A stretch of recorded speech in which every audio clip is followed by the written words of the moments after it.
Main target করছে উত্তরবঙ্গকে। কেন?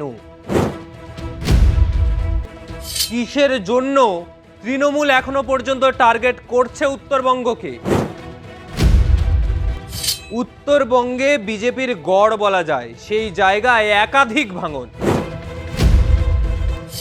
রাজ্যে বিধানসভা নির্বাচন আর কিছু দিনের অপেক্ষা, কিন্তু তার মধ্যেই ইতিমধ্যেই রাজ্যের শাসক দল হোক বা বিরোধী দল বা ইলেকশন কমিশন, যারা বিজেপির অঙ্গুলি হেলনে কাজ করছে, যে অভিযোগ বারবার তুলেছে শাসক দল, তারাও মেন টার্গেট করছে উত্তরবঙ্গকে। কেন? কিসের জন্য উত্তরবঙ্গকে এখনো পর্যন্ত টার্গেট করে যাচ্ছে বিজেপি? কিসের জন্য তৃণমূল এখনো পর্যন্ত টার্গেট করছে উত্তরবঙ্গকে? কারণ আমরা এর আগেও দেখেছি, লোকসভা নির্বাচন হোক বা বিধানসভা, উত্তরবঙ্গ থেকে বিজেপি বরাবরই বেশ ভালো মার্জিনের ভোট কুড়োতে পেরেছে। আর সেই জন্য সেই ভোট ব্যাংক কোনোভাবেই হাতছাড়া করতে চাইছে না বিজেপি। কিন্তু তৃণমূল, উত্তরবঙ্গে বিজেপির গড় বলা যায়, সেই জায়গায় একাধিক ভাঙন। সেই ভাঙনে কার্যত নাজেহাল বিজেপি। আর সেই জন্যই এবার উত্তরবঙ্গকে টার্গেট করলো বিজেপি। কেন বারবার বলছি উত্তরবঙ্গকে টার্গেট? অবশ্যই মনে প্রশ্ন আসবে, কিন্তু তার আগে কিছু তথ্য দিই আপনাদের। বিষ্ণুপদ শর্মা, কার্শিয়াংয়ের বিজেপির বিধায়ক, কিছুদিন আগেই তৃণমূলে যোগ দিলেন। স্বপ্না বর্মন, উত্তরবঙ্গের মানুষ, অর্জুন পুরস্কার পেয়েছেন, এশিয়ান গেমসে সোনাও জিতেছেন, তৃণমূলে যোগ দিলেন। শিবশঙ্কর পাল, প্রাক্তন ভারতীয় ক্রিকেটার, বোলার, তৃণমূলে যোগ দিলেন। এমনকি বিধায়কের টিকিটও পেয়ে গেলেন তিনি। শিবশঙ্কর মালাকার, কংগ্রেসের প্রাক্তন বিধায়ক, মাটিগাড়া নকশালবাড়ির, তৃণমূলে যোগ দিলেন। জন বার্লা, অত্যন্ত গুরুত্বপূর্ণ নেতা, বিজেপির বহু সাংগঠনিক দিক তিনি সামলেছেন।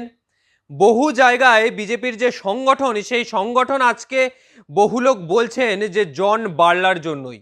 বিজেপির সাংগঠনিক দিক থেকে ভোট করানো, ভোট বাক্সে তার প্রভাব, জন বার্লার এই অবদান বিজেপিতে অত্যন্ত গুরুত্বপূর্ণ ছিল। এবং তার সাথেই আব্দুল মাতিন, শিক্ষাবিদ, তিনি বহু সময় যে সংখ্যালঘু সম্প্রদায়, তাদের হয়ে তাদেরকে সমাজের মূল স্রোতে আনার জন্য, তাদের মধ্যে শিক্ষার আলো আরও বেশি করে ফোটানোর জন্য তিনি উদ্যোগী হয়েছেন। এতজনের নাম বললাম, প্রত্যেকেই উত্তরবঙ্গের, প্রত্যেকেই উত্তরবঙ্গের।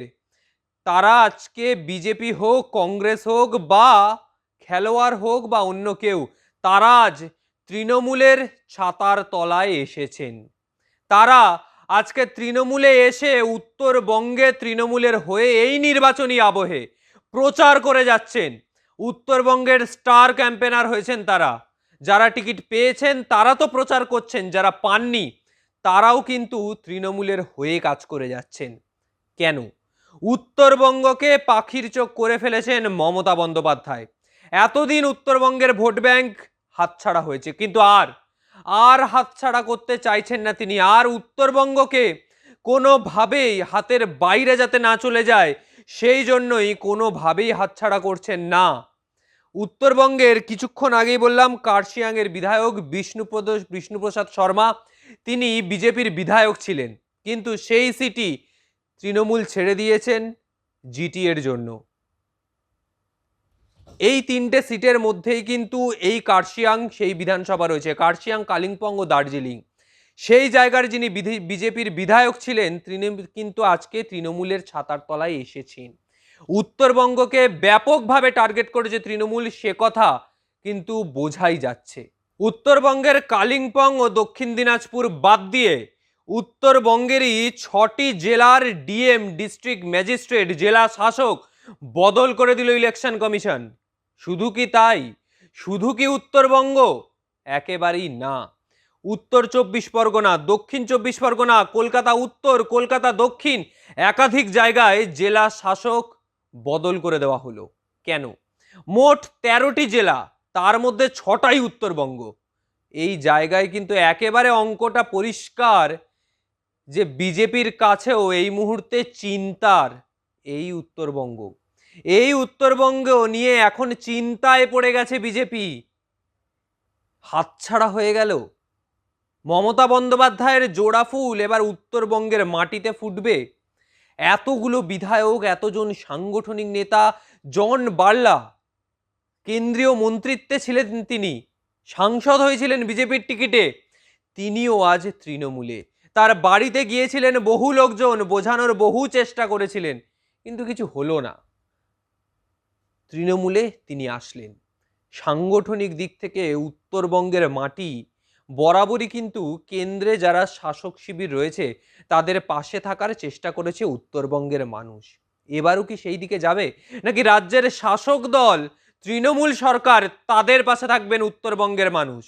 এখন সময় ভোটের ফলাফলের দিকে।